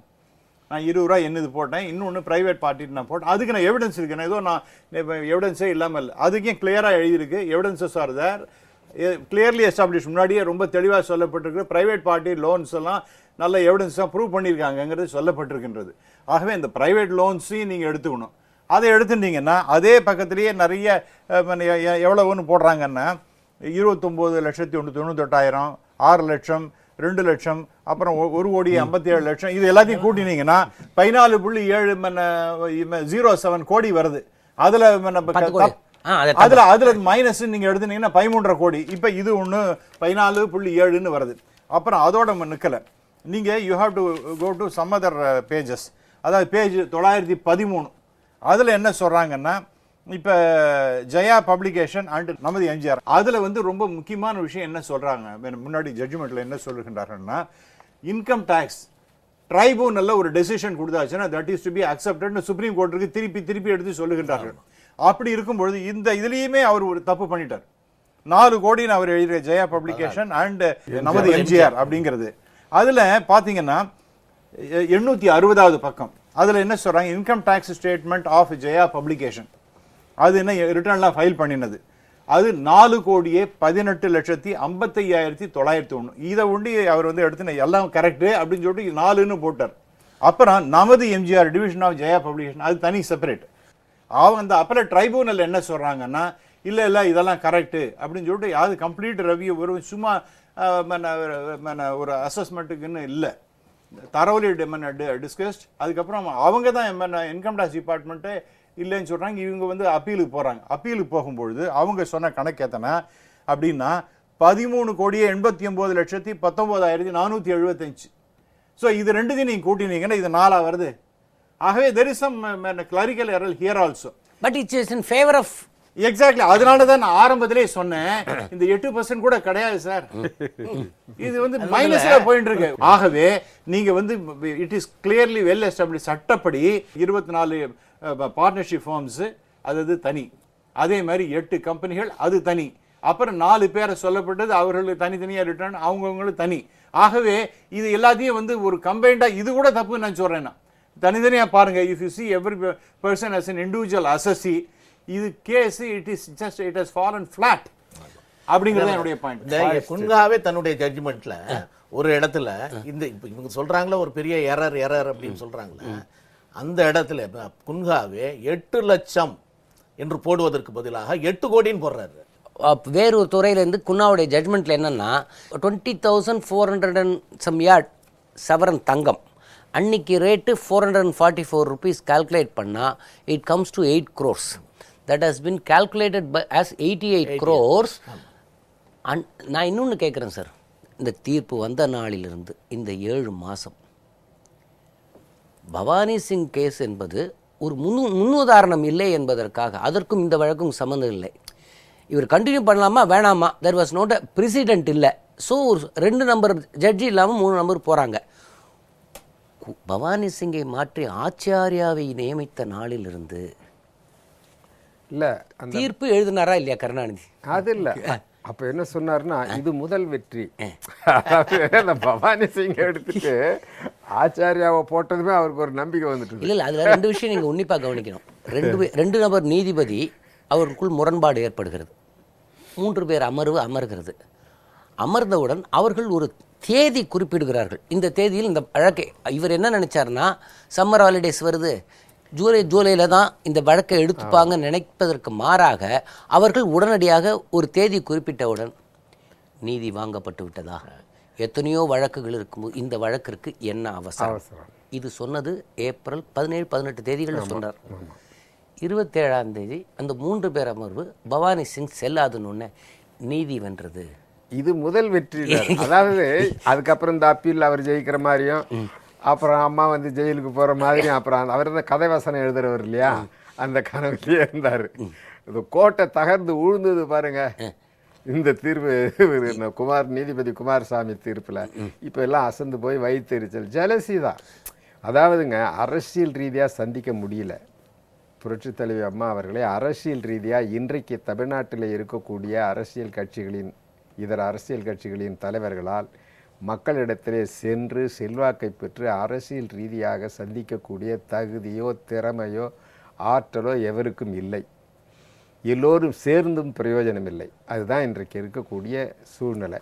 அதனால் அவங்கள வேறு வகையில் முடக்கி போட்டு விட்டால் தங்களுக்கு ஏதாவது ஒரு எதிர்காலம் கிடைக்காதா என்பதற்காக இதையெல்லாம் வந்து குழப்பி கொண்டிருக்கின்றார்கள். இப்போ 2G வழக்கிலே எடுத்துங்க. ஸ்வான் டெலிகாம் 1600 கோடி ரூபாய்க்கு வாங்கி அந்த 2G அலைக்கற்றையை டெலினாருக்கு 6000 கோடிக்கு விற்கிறார்கள்.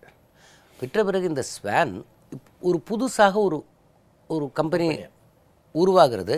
அந்த கம்பெனி 1 லட்சம் ரூபாய் முதலீட்டில் ஆரம்பிக்கப்பட்டு அந்த கம்பெனிக்கு இந்த ஸ்வான் டெலிகாம் 340 கோடி ரூபாய் கொடுக்குறது. எவ்வளவு நாளில் ஒரு கம்பெனி ஆரம்பித்து ஒரு 10 வருஷம் ஆகி டிரான்சாக்ஷன் நடந்து வந்தால் கூட பரவாயில்ல, எத்தனை நாள்லன்னு பாருங்க சார். அங்கே இன்னொரு விஷயம் என்னென்னா, அந்த புது கம்பெனி 340 கோடி வாங்கினதை ரிஜிஸ்ட்ரார் ஆஃப் கம்பெனிஸ்கோ தன்னுடைய கம்பெனி பதிவேட்டிலோ பதிவு செய்யவில்லை என்பதுதான் இருக்கு. அதாவது இவங்க ஒரு அந்த திருமணத்துக்கு பந்தல் போட்ட செலவு, அது அவர் ஸ்பெசிஃபிக்காக சொல்றாரு, 2.5 வருஷம் பந்தல் போட்ட செலவு 5 கோடின்னு போடுறாங்க. எங்கேயாவது பந்தல் போட்டது அதுல இருந்தே அவருடைய உள்நோக்கம் தெரிகிறது என்று சொல்றாரு. கிளியரா சொல்றாரு 5 கோடி ரூபாய்க்கு ஒரு பந்தல் போடுறதுக்கு யாராவது செலவு செய்வார்களா? ஒன்று. இன்னொன்று வந்து இந்த இன்கம் டேக்ஸ் அவங்க ரெகுலராக கட்டியிருக்காங்க, அந்த கணக்கு எடுத்துக்க மாட்டேன்ட்டாரு. இதை லோன் வாங்கியிருக்காங்க, அதையும் கணக்கில் எடுத்துக்க மாட்டேன்னு சொல்றாரு. கடைசியில் இவர் கூப்பிட்டுகிற பொழுது இப்போ இந்த 8.12% இருக்குல்ல, அதுக்கு கீழே அதாவது அவர் 2.5 கோடி, அதன் கீழே 34 கோடி, அதனால் இவங்களுடைய வருமானம் அதை வச்சு தான் அவர் இந்த பர்சன்டேஜ் போடுறாரு. அதில் கூட என்னென்னா 37 கோடி போட்டிருக்கணும். மொத்த சொத்தினுடைய மதிப்பில் அந்த 2.5 கோடி தான் வித்தியாசப்படுகிறது. ஸோ அதில் போட்டிங்கன்னா அது இன்னும் 7 பாயிண்ட் சம்திங் தான் வரும். அதாவது முன்பு அரசியல் ரீதியாக சொல்லுவார்கள், திராவிட முன்னேற்ற கழகத்தின் முன்னுரையை நான் எழுதுவேன், முடிவுரையை தம்பி கருணாநிதி எழுதுவார். அண்டு இன்னொன்று நீங்கள் சொன்னீங்க, இந்த கட்சியினுடைய எல்லா தீமைக்கும் நீ தான் காரணம்னு அண்ணா சொன்னார்னு. அதுக்கு இன்னொன்று உங்களுக்கு நினைவுபடுத்த விரும்புகிறேன். எஸ்எஸ்ஆர் அவர்கள் சொன்னால் ஒரு நாள் இரவு 12 டிவிஎன் இல்லை டிவிஎன் வந்து அழுதான்னு ஒண்ணு அவர் எழுதியிருக்காரு. நான் கட்சியை விட்டு போகிறேன், யார் மாறன் அவர்களும் வந்து அது அந்த சம்பவம் என்னன்னு கொஞ்சம் ஞாபகப்படுத்துங்களேன். அவர் திட்டினார் இவரை, ஒன்னால தான் அந்த கட்சியிலேருந்து எல்லாரும் போகிறாங்க, ஒன்னால தான் அந்த கட்சி அழியுது, ஒன்னால் வர்ற நன்மையை விட தீமை அதிகம்னு திட்டுறாரு. திட்டினது இவங்க நேராக இவனும் மாறணும் எஸ்எஸ்ஆர் வீட்டுக்கு போகிறாங்க. எஸ்எஸ்ஆர் வீட்டுக்கு போய் காரில் உட்காந்துக்கிட்டு இந்த மாதிரி நான் கட்சியை விட்டு போயிட போகிறேன்னு எல்லாம் சொல்கிறாங்க. அப்புறம் அவங்க எஸ்எஸ்ஆர் டிவிஎன் அதெல்லாம் வேண்டான்னு சொல்லிட்டு அப்புறம் டிவி நாராயணசாமி எஸ்எஸ்ஆர் மாமா அவங்கெல்லாம் போய் அப்புறம் அண்ணா கிட்ட சொல்லி சமாதானம் பண்ணி சேர்த்தாங்கன்னு. அவங்க பண்ண கெடுதல் தான் சரித்திர பிழை, ஹிஸ்டாரிக்கல் பிளண்டரா. தமிழ்நாடு இன்னைக்கு முதல்ல தமிழ்நாடு இருக்கட்டும், அந்த இயக்கத்தில் எத்தனை லட்சக்கணக்கான குடும்பங்கள் தியாகம் பண்ணியிருக்கு. பெரியார் அவர்கள் அண்ணா அவர்கள் காலத்திலேருந்து எடுத்தீங்கன்னா அவ்வளவையும் காசாக்கிட்டார, கேஷ் பண்ணிட்டார. அந்த இயக்கமே அழிஞ்சு போச்சு. எல்லாத்துக்கும் உச்சகட்டம் ஒரு 1.5 லட்சம் பேர் இனப்படுகொலை இலங்கையில். இன்னும் 1000 வருஷம் கழித்து எழுதினான்னா கூட தமிழின வரலாற்றை, தமிழின படுகொலை நடந்தது அப்போ கருணாநிதி பற்றி தானே சொல்லுவான். தன்னுடைய பிள்ளைக்கு நல்ல இலாக்கா வேணும்னு தான் பிரணாப் முகர்ஜியை அவர் வந்து இவர் தமிழ்நாடு இல்லத்தில் பார்க்குற பொழுது அவர்கிட்ட வற்புறுத்தி கேட்குறார், இதை பற்றி கவலைப்படலையே, யாருக்கு தெரியாது என்று நினைக்கிறார். இவர் தமிழின தலைவர் என்று வேஷம் போட்டுவது. அண்ணா மீது இவருக்கு என்ன நம்பிக்கை இருந்தது என்பதை எனக்கு தெரியும். புரட்சித் தலைவர் எம்ஜிஆர் காலத்தில் நான் அமைச்சராக இருந்து சட்டமன்றத்தை நடத்தியவன், இவர் எதிர்க்கட்சி தலைவராக இருந்தவர். அண்ணா அவர்களுடைய குடும்பத்தை பற்றி ஒரு பிரச்சனை வந்த பொழுது அலுவல் ஆய்வு குழு கூட்டம் நடக்கிறது, சபாநாயகர் முன்னாலே நான் இருக்கேன், இது அண்ணா குடும்பத்தை பற்றிய பிரச்சனை, நீங்கள் இது எழுப்பாதீங்க அப்படின்னு நான் சொல்கிறேன். என் பக்கத்தில் கலைஞர் இருக்கார், சட்டமன்றத்தில் இதை பிரச்சனை எழுப்பாதீங்க. அண்ணா இல்லை, அப்போது அண்ணா குடும்பத்தை சேர்ந்த ஒரு பிரச்சனை. இவர்கிட்ட என்ன சொன்னார், என் குடும்பத்தை பற்றிலாம் வர்ற பொழுது அண்ணா குடும்பத்தை பற்றி பேசக்கூடாதா கேட்டார் என்கிட்ட. என் குடும்பத்தை பற்றி எல்லாம் பேசுகிறாங்கல்ல, வரட்டுமா அதே மாதிரி. அண்ணா மீது இவருக்கு என்ன நம்பிக்கை அன்பு இருந்தது எனக்கு தெரியுமே. இல்லை இப்போது ஆக்சுவலாக பார்த்தா நீங்கள் ஒன்று சொன்னீங்க, லட்சக்கணக்கான திராவிட முன்னேற்ற கழக தொண்டர்கள் தியாகம். எத்தனையோ குடும்பங்கள் பாழா போயிட்டுதுங்க அந்த காலத்தில். சார் மனசாட்சியை பற்றி இவர் சொல்லியிருக்கார், இந்த மகாத்மா காந்தியை பற்றி. நீங்கள் அந்த மனசாட்சி அறிக்கையை பற்றி நீங்கள் எப்படி பார்க்கிறீர்கள்? அதாவது மனசாட்சி ஒன்னிடங்க இருக்கா இல்லையான்னு யார்கிட்ட கேட்கணும்னா இருக்கிறவன்கிட்ட தான் கேட்கணும். இல்லை மனசே இல்லாதவங்ககிட்ட போய் நம்ம மனசாட்சி இருக்கிறதா என்றது நம்ம எப்படி? அதில் ஒரு திருத்தம், மனிதர்கள்கிட்ட தான் மனசாட்சி இருக்கும். மனம் என்பது மனிதர்களை சார்ந்தது, மனசாட்சி என்பது மனிதர்களை பொறுத்தது. மனித உருவிலே இருக்கின்றவர்கள் எல்லாம் மனிதர்கள் அல்ல என்று நான் சொல்லவில்லை, திருவள்ளுவரே சொல்லுங்கள். இல்லை இல்லை, அதில் நீங்கள் நல்லா கவனிக்கணும். மக்களே போல்வர் கயவர், ஆமாம், அவர் அனே ஒப்பாரி யாம் கண்டதில்னு திருவள்ளுவர் அழகாக சொல்கிறார். இல்லை சார், நீங்கள் நல்லா கவனிச்சிங்கன்னா அதில் நான் நல்லா மனசாட்சி உள்ளவன், அதை போல் அதிமுக பொதுச்சாளருக்கு மனசாட்சி இருக்கணும்னு அவர் அப்படியே சொல்லவே இல்லை. மகாத்மா காந்தியை தான் சொல்லியிருக்கார். நீங்கள் மகாத்மா காந்தி தான் மாளிகை கட்டிக்கிட்டு குடும்பங்கள் நடத்திக்கிட்டு பிள்ளைகள் பேர பிள்ளைகள்லாம் இது பதவிக்கு வரணும்னு இருந்தாரா? அவருடைய பிள்ளைகளுடைய நிலைமை என்ன? மகாத்மா காந்தியினுடைய பிள்ளைகளுடைய, அவர் குடும்பத்தில் இருந்த பிறந்த பிள்ளைகள் எவ்வளவு அனாதைகளாக கஷ்டப்பட்டார்கள்ங்கிறதெல்லாம் தெரியாது. அவர் அதை பற்றி கவலையப்படலையே. அவர் கால் தூசுக்கு சமமாவார்களா இவர்கள் எல்லாம்? இந்த விஜயகாந்த் தலைமையில் ஒரு படை டெல்லிக்கு போயிட்டு அதனுடைய தாத்பரியம் என்ன? ஏன்னா உங்களுக்கு விஜயகாந்தையும் தெரியும், இவரை இன்னும் நன்றாக தெரியும். அதாவது ரொம்ப நல்ல காரியம் ஒன்று அவர் செய்ததே எனக்கு பிடிச்சது அதுதான். அதுவும் போய் அங்கே அந்த பத்திரிகையாளர்கள் சந்திப்பு, ஊடகங்கள் சந்திப்பு எல்லாம் பண்ணார் பாருங்க. இப்போ நம்ம விஜயகாந்த் அவர்களை பற்றி தமிழ்நாட்டில் தானே தெரியும், அகில இந்தியாவுக்கு தெரியாது. டெல்லியில் இருக்கிற பிஜேபிக்காரங்களுக்கு தெரியும். நான் நினைக்கிறேன் அன்னைக்கே அவங்க முடிவு பண்ணிட்டாங்கன்னு நினைக்கிறேன்ப்பா, பிஜேபியில் இருக்கிற தலைவர்கள்லாம். அப்பா போதும்ட்டு பொன் ராதாகிருஷ்ணன் இப்போ இங்கே வந்து அம்மாவை பாராட்டிட்டு இருக்காரு. நீங்கள் மறுபடியும் வரவேற்பே கொடுத்துட்டாரு. நீங்கள் மறுபடியும் முதல் மந்திரியா வந்து இந்த ஆட்சி நல்லா பண்ணுங்கன்னு கையெடுத்து கும்பிடுற அளவுக்கு இன்னைக்கு பொன் ராதாகிருஷ்ணன் அவர்களுடைய அறிக்கை இங்கே வந்திருக்கிறது. இவர் எத்தனையோ வாட்டி கருணாநிதி அவர்கள் கதவை தட்டி பார்த்தாரு, விஜயகாந்த் போகிற மாதிரி இல்லை. இப்போ திடீர்னு விஜயகாந்த் வந்து ஒரு நாள் காத்தாலேருந்து சாயங்காலத்துக்குள்ளே எல்லாரையும் திரட்டுறார். அவருக்கு பின்னாடி அவன் டெல்லி பத்திரிகையாளர் முதல்ல கேட்குறாங்க, யார் திருச்சி சிவா அவர்களை பார்த்து கேட்குறாங்க, ஏன்னா இவ்வளோ பெரிய கட்சி நீங்கள் அவர் பின்னாடி போகிறீங்க அப்படின்னா, அதெல்லாம் இல்லை, ஸ்டாலினை தலைமையாக இருக்க சொன்னேன், அவர் வந்து பரவாயில்ல உங்கள் தலைமையிலே வரேன்னு சொல்லிட்டாருன்னாரு. இந்த விஜயகாந்த் முன்னே தள்ளின ஸ்க்ரீன் பிளே எழுதினாரே கருணாநிதி, அதற்கு அதோடைய தாத்பரியம் என்ன? அதாவது அவர் விஜயகாந்த் வந்து தன்னை முன்னிலைப்படுத்தி எந்த நிகழ்ச்சியும் நடக்கலை. பாஜகவும் அவரை வந்து ஒரு முதலமைச்சர் வேட்பாளராக அறிவிப்பாங்க, ஒரு பெரிய தலைவராக தமிழ்நாட்டில் அறிமுகப்படுத்துவாங்கன்னெல்லாம் எதிர்பார்த்தார். அது நடக்கலை. அங்கே என்ன அவர் கூட இருக்கிறவங்க அவருக்கு தான் தெரியுமே உங்களுக்கு அவர் கூட யார் யார் இருக்காங்க. நீங்கள் ஏதாவது இந்த மாதிரி ஒன்று பண்ணுங்கள், நீங்கள் எதிர்க்கட்சி தலைவர் என்கிற முறையில் அனைத்து கட்சி தலைவர்களையும் போய் சந்தித்து நீங்கள் கூட்டம் போனீங்கன்னா உங்களுக்கு ஒரு முக்கியத்துவம் விளம்பரம் வரும் அப்படின்னு ஒரு அரிய ஆலோசனையை அவருக்கு வழங்கியிருக்கிறாங்க. அந்த அடிப்படையில் இவரே வந்து கலைஞரை பார்க்குறதுக்கு கேட்டிருக்கிறாரு. கலைஞர் வந்து நல்லா மாட்டிக்கினியா, வா, ரொம்ப நாளாக எதிர்பார்த்துக்கிட்டு இருந்தேன், வா வா நீன்னாரு. திரும்ப ஃபோட்டோலாம் எடுத்துக்காச்சா அவர் இழுத்து கோத்தாரு. அவர் கோத்த உடனே அவரை சேர்ந்தவர்கள் அப்புறம் மற்றவங்க எல்லாம் அங்கே தான் ஏற்கனவே வைத்தறிச்சல்காரர்களுக்கு பஞ்சம் இல்லையே தமிழ்நாட்டு அரசியலில், எல்லாரும் நாம் போயிட்டு வரலான்னு போயிட்டு வந்தாங்க. அதுதான் அப்படி தான் நடந்தது. அதாவது எதிர்க்கட்சி தலைவருங்கிற முறையில் அவர் தமிழ்நாட்டு நலனுக்காக அனைத்து கட்சி தலைவர்களையும் அழைத்து கொண்டு பிரதமரையே சந்தித்து முறையிட்டு பிரச்சனையை தீர்க்கக்கூடிய ஒரு மாபெரும் அரசியல் தலைவர்னு காட்டுறதுக்காக அங்கே போகிறாரு.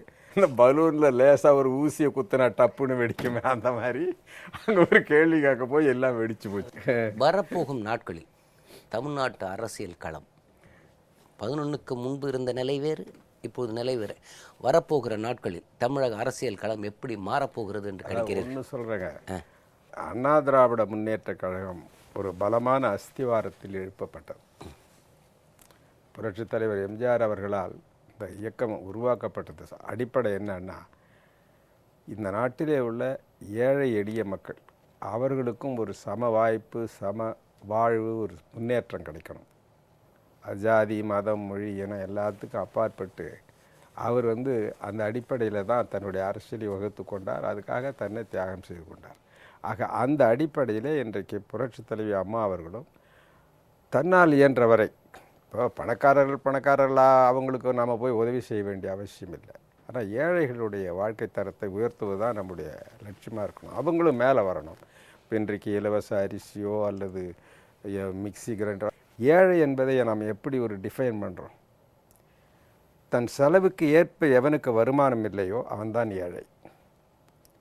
ஆக அந்த இடைவெளியை ஈடுகட்டுவதற்கு ஒரு அரசு முயற்சிப்பதில் அது இப்படி பார்க்குற பொழுது அவங்களுடைய வாழ்க்கை சுமையை குறைக்கின்ற வகையில் பல திட்டங்கள், பள்ளிக்கூடத்துக்கு பிள்ளைகளை அனுப்புறதுக்கு இலவச திட்டங்கள், இப்படின்னு பார்த்தீங்கன்னா புரட்சி தலைவி வந்த பிறகு பல திட்டங்களை நிறைவேற்றி இருக்கிறார். அதனால் அவங்க அம்மா வந்தாங்க, இன்றைக்கி ஒரு எங்கேயோ போய் வயல்லெல்லாம் வேலை செய்துட்டு சாயந்தரம் வந்தால் மிக்சி கிரைண்டர்னா அவங்களுக்கு சுலபமாக இருக்கும், இல்லைன்னா உரல் ஆட்டுக்கல்னு அவங்க அதை விட இந்த கறவை மாடுகள் ஆடுகள் அது எக்ஸ்ட்ரா வருமானம். எது இப்போ ஒன்றும் சொல்கிறேன். இப்போ பள்ளிக்கூட பிள்ளைகளுக்கு பஸ் பாஸு, அவங்களுக்கு வேணுங்கிற சட்டை துணி புஸ்தகம் இதெல்லாமே நீங்கள் பார்த்தீங்கன்னா முதல் கொண்டு எல்லாம் சின்னதாக தெரியும். அதனுடைய அடிப்படை லட்சியம் இப்போ பணக்கார வீட்டு பிள்ளைகளுக்கு நம்ம செய்யணுங்கிற அவசியம் இல்லை. ஆனால் அதே நேரத்தில் சமுதாயத்தில் அடித்தளத்தில் இருக்கிற மக்களுடைய வாழ்க்கை சுமையை எந்த அளவுக்கு ஒரு அரசு பகிர்ந்து கொள்ளுகிறதோ அந்த அளவுக்கு புரட்சி தலைவருடைய கனவை நாம் நிறைவேற்றி வருகிறோம். இந்த அடிப்படை இருக்கிற வரையில் நீங்கள் எந்த அரசியல் கட்சி ஆனாலும் எந்த அரசியல் தலைவர்களானாலும் அனைத்து இந்திய அண்ணா திராவிட முன்னேற்ற கழகம் என்கின்ற அமைப்பு மேலும் மேலும் வலுவடையும், வளருமே தவிர அதை வீழ்த்த முடியும் என்று நினைக்கின்றவர்களுடைய கனவு நிச்சயம் பலிக்காது. முக்கியமாக நான் ஒரு விஷயத்தை பார்க்கிறேன். இந்த மே 11 இவர்களுடைய தீர்ப்பிலிருந்து தமிழ்நாட்டு அரசியல் சரித்திரமே ஒரு வகையில் மாற்றி எழுதப்பட வேண்டும் என்று நினைக்கிறேன். செப்டம்பர் 27 மே 11 வரை காமன் மேன், அவனுக்கும் அதிமுகவுக்கும் சம்பந்தம் இல்லை, பல லட்சம் ஆலயங்கள் அபிஷேகம் நடப்பட்டது, பிரார்த்தனை நடந்தது. இந்த திராவிட பூமியில் மறுபடியும் ஆன்மீகமும் வென்றிருக்கிறதா? நிச்சயமாக சார், 100% நீங்கள் சொன்னது உண்மை. அதில் ஒன்றும் சந்தேகமே கிடையாது. நான் ஒரு உதாரணம் ஒண்டி சொல்கிறேன். இந்த கேஸை பற்றி நான் 4 வருடமாக நான் பேசிகிட்டு இருக்கேன். நான் ஸ்ரீரங்கத்துக்கு ஒரு 4 மாதம் முன்னாடி போயிருந்தேன். அங்கே சுவாமி கும்பிட்டுட்டு வெளில வரும்போது அங்கே இருக்கிற அந்த விற்பனை செய்யக்கூடிய அந்த மனிதர்கள், அந்த நிறைய பழம் பூ அதெல்லாம் வைக்கிறோம், அவங்கள திடீர்னு என்னை சுற்றிட்டாங்க. என்ன சார் அம்மா ஜெயிச்சிருவாங்களா நீங்கள் சொல்லிட்டீங்களே, நீங்கள் லாயரா? இல்லை எனக்கு மனசில் என்ன கரெக்டுன்னு படுறதோ அதுதான் நான் பேசிட்டு இருக்கேன். இல்லை சார் அதான் சார் டெய்லி நாங்கள் அங்கே பிரார்த்தனை பண்ணிட்டு இருக்கோம் இறைவன் அப்படின்னு. ஆகவே இது வந்து ஆன்மீக பூமி தான். ஆன்மீகம் தழைக்கின்ற பூமி, தழைத்து கொண்டிருக்கின்ற பூமி. அப்படி தான் இருக்கும் அது. அதனால் இறைவன் திருவிழாவில் இது மிகப்பெரிய வெற்றி. அம்மா வந்து என்ன நியாயமான வெற்றி அடைந்திருக்கா, அதுக்கு இறைவனுக்கு நன்றி தெரிவித்து. தமிழ்நாட்டினுடைய அரசியல் ஃபியூச்சர் நெக்ஸ்ட் எப்படி இருக்கும்னு நினைக்கிறேன்? இப்போ இந்த தீர்ப்பு வந்த தேதியிலிருந்தே தமிழகத்தில் இருக்கிற ஒட்டுமொத்த மக்களும் புரட்சி தலைவியை மீண்டும் முதல்வராக வர வேண்டும் என்று தீர்மானித்து விட்டார்கள். அதனால் எதிர்க்கட்சிகளுக்கு இனிமேல் வாய்ப்பே கிடையாது. கருணாநிதியினுடைய கும்பல் அவர் எவ்வளவு கூட்டத்தை சேர்த்தாலும் இனிமேல் அவர் திரும்பவும் அந்த ஆட்சிக்கு வருவார் என்று கனவுல கூட நினைக்க முடியாது. அது மாதிரியான ஒரு முடிவு வந்து விட்டது. இதில் இப்பொழுது தன்னை யாருமே சேர்க்க மாட்டாங்க அப்படின்ற ஒரு நிலையை எடுத்த ராமதாசும் அன்புமணியும் காவிரி தண்ணி வேண்டும் என்று சீதாராமையாவை போய் பார்த்து அவர்களுக்கு மனு கொடுத்திருந்தால் உண்மையிலே மக்கள் கொஞ்சமாவது உனக்கு இதில் தமிழக மக்கள் மீது ஒரு நம்பிக்கை இருக்கிறது என்று நினைத்திருப்பார்கள். அல்லது மேகதூது அணையை நீ நிறுத்த வேண்டும் அப்படின்னு சொல்லியிருந்தால் கூட பரவாயில்ல. அதற்கெல்லாம் இல்லாமல் இதற்கு போய் நீ மனு கொடுக்குற. அப்பளுடைய உன்னை என்ன எப்படியாவது அரசியல் ரீதியாக புரட்சி தலைவி அம்மாவை எதிர்க்க முடியாது, இப்படி சூழ்ச்சியின் மூலமாக தான் அம்மாவை எதிர்க்க முடியும் என்று சொல்லி இந்த மனுவை நீ போய் கொடுக்குற. அதனால் கருணாநிதியும் அவருடைய கூட்டத்தை சேர்ந்தவர்களும் மற்ற கட்சிக்காரர்களும் என்ன தில்லுமுள்ளு செய்தாலும் இனி தமிழகத்திலே அகில இந்திய அண்ணா திராவிட முன்னேற்ற ஆட்சி தான் தொடர்ந்து நீடிக்கும். இதில் எந்தவித மாற்றமும் கிடையாது. அதாவது தமிழகத்தில் தீர்ப்பு வந்த பிறகும் பலவித குழப்பங்களை எல்லாம் ஏற்படுத்தி நீங்கள் சொல்லுவதைப் போல் இவர் வெற்றி அடைந்து விட்டார்கள் என்ற சிந்தனை மக்கள் மனதில் போய்விடக்கூடாது என்கிற எண்ணத்திலும் அதை திசை திருப்ப பலவிதமான விமர்சனங்கள் நடந்து கொண்டிருந்தது. இதற்கெல்லாம் நேயர்களுக்கு ஒரு தெளிவு கொடுக்க வேண்டும் என்பதற்காக உங்கள் மூவரையும் அழைத்தோம். உங்கள் மூவருக்கும் எங்களுடைய மனமார்ந்த நன்றி, வணக்கம். நேயர்களே, மீண்டும் நடந்தது என்ன நிகழ்ச்சியில் நாம் சந்திப்போம்.